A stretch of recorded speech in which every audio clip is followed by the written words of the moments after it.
Sebuah negara sebenarnya sejatinya nggak bisa kita katakan berdaulat dan merdeka kalau dia tidak berdaulat secara pangan. Pupuk di Indonesia susah kan? Sedangkan sebagian pupuk itu di New Zealand datang dari Indonesia, itu luar biasa. Nah itu kan gimana tuh ya? Jadi petani itu bukan golongan yang meminta-minta.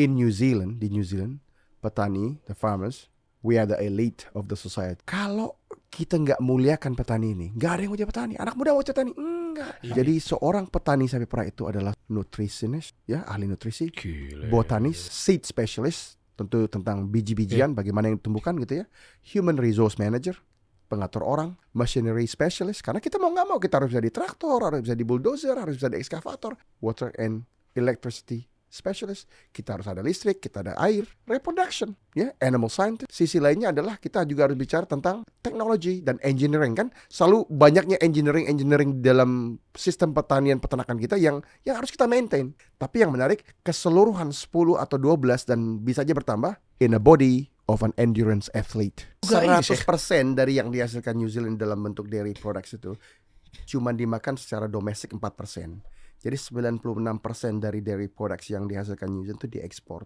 New Zealand itu memang negaranya ya sebesar Jepang, sebesar UK gitu ya, United Kingdom. Tapi kita di antara seluruh perdagangan dairy products yang ada di dunia gitu ya, kita tuh megang 40-45%. Oh, gede banget. Gede. Bukan penghasil terbesar, tapi penjual terbesar di dalam world market. Bisa bedain ya? Bedanya New Zealand, pemainnya bukan konglomerat kan gitu. Pemainnya adalah owner operator. Itu beda tuh. Jadi bahasa kita gini, kami bukan pengusaha pertanian, kami petani pengusaha. Jadi DNA-nya tuh petani peternak. Yang menarik dari konsep perusahaan terbesar yang ada di Selandia Baru atau New Zealand ini, dia berbentuk koperasi, namanya Fonterra. Jadi Fonterra itu adalah perusahaan terbesar di New Zealand by far, dengan 9.000 sekian shareholder. Mananya kita semua para petani peternak punya saham di situ. Jadi dari A sampai Z kami menghasilkan pupuknya, kita punya koperasi, kita beli di harga pasar. Tapi nanti keuntungan dari setiap tahun itu ada rebate, ada dividen yang balik lagi ke petani dan peternak. Nggak ada cerita nggak bisa gitu ya. Semuanya itu mungkin dan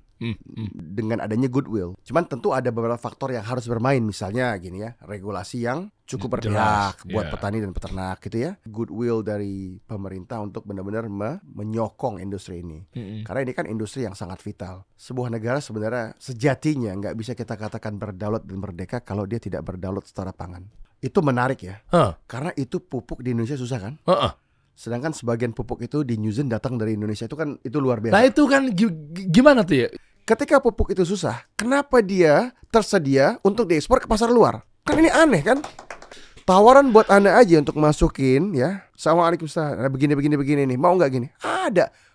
Mau berapa? 30.000 ton? 50.000 ton? Itu bukan cuma sedikit gitu, satu orang. Dan itu dari, dan kita harus jujur ya.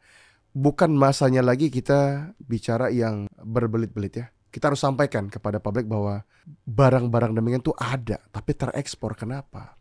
Di saat yang sama petani nangis kurangnya pupuk ya. Pakan lain misalnya kayak ampas sawit, hampir semua yang kami gunakan di New Zealand dari Indonesia. Ada dan masih masuk hitungannya kan gitu. Setelah dia diekspor dengan ongkos kapal, bongkar, muat sampai ke peternakan masih masuk. Berarti seharusnya barang ini harus tersedia di pasar domestik dengan harga yang lebih murah. Fair nggak? Oke, fair. Analisa gampangnya kan gitu ya. Pupuk mestinya digunakan dulu di dalam pasar domestik sehingga tercukupi kebutuhan petani dan peternak. Ya. Gitu ya. Oke. Baru sisanya kita ekspor. Fair? Pupuk ini kan elemen terbesar dalam suatu sistem pertanian. Oh iya dong. Bagi kami itu elemen terbesar. Okay. Kenapa? Karena kalau kita tidak punya nutrients, tidak ada pupuk yang bisa digunakan, maka tidak tumbuh rumput, tidak tumbuh palawija, tidak tumbuh lobak dan tanaman penyangga lainnya gitu ya yang kita gunakan. Apalagi kita 4 musim. Di winter dan spring nggak ada yang tumbuhnya remah. Kita harus berpikir sekarang bagaimana apa yang akan kita makan atau apa yang kita tabung di musim dingin kan gitu. Oke. Suatu yang memang masa kita keniscayaan di negara 4 musim. Apalagi New Zealand lebih dingin kan. Pupuk ini esensinya kalau kita punya lahan, dia rapi, bagus, terus kita nggak usah pupuk aja 5 tahun. Dia akan turun dong kinerjanya. Bahkan akan sampai kepada posisi di mana dia tidak lagi produktif kan. Dan kita ukur itu setiap bal, katakan ada rumput yang kita gunakan sebagai suplemen, kita tahu persis berapa nilai N-nya, nilai fosfatnya, nilai potasium, unsur K-nya di dalam reserve makanan itu kita hitung. Oke. Dan itu kita hitung berdasarkan berapa sekilo grass itu berapa nutrien yang dibutuhkan untuk menumbuhkannya. Terus kita hitung berapa ongkosnya. 1 kilo rumput yang dihasilkan di New Zealand itu kita butuh pupuk di kisaran 8 sampai 10 sen. Jadi siapa yang tidak mampu berhitung secara cermat akan rugi. Bukan rumput kayak ditunjuk aja nih, ini rumput, enggak, itu ada ongkosnya. New Zealand satu di antara sangat sedikit lah negara maju ya yang basisnya bukan industri tapi pertanian. Jadi sebuah negara bisa maju nggak mesti industri gitu. Indonesia kan masih ke sana dong, karena memang kita jalan nih safari dakwah ya, mutar kan. Kita lihat nangka itu di tepi-tepi jalan aja buahnya banyak banget.